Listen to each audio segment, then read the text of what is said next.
Житель селения Бамат-Юрт создал аналогичную модель мечети Аль-Харам в Мекке. Такое событие получило довольно-таки широкую огласку в республике. В селе Бамат-Юрт нашелся человек, мастер на все руки.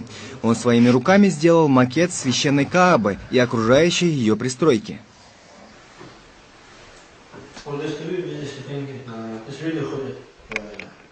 Там тоже на плакате есть. Там вообще не видно. Вазирхан Минтулаев сам еще не был в хадже и не видел воочию Каабу. Поэтому для помощи и рекомендаций он обращался к соседям, которые уже побывали в хадже. Помогал мне, наш имам мечети помогал мне. У него советовался, как, что, к чему сделать. Его постоянно приглашал.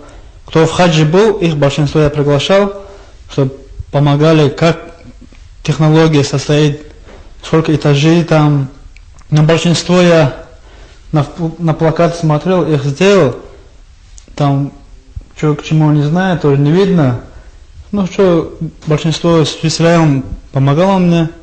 Вот так постарался сделать хадж.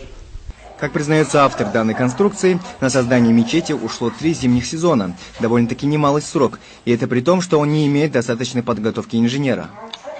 Затруднительности насчет Кааба, это чуть сложнее было, потому что Кааба в яме должна была быть, но у меня в яме не получалось. Ну как, сейчас она, видите, сейчас она в яме оказалась. Вот сейчас получилось у меня как.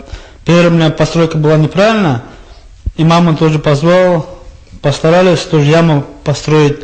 Вот сейчас, видите, как яма сейчас, как в хадже сейчас яма у меня есть. 3 этажа она сама, вот так.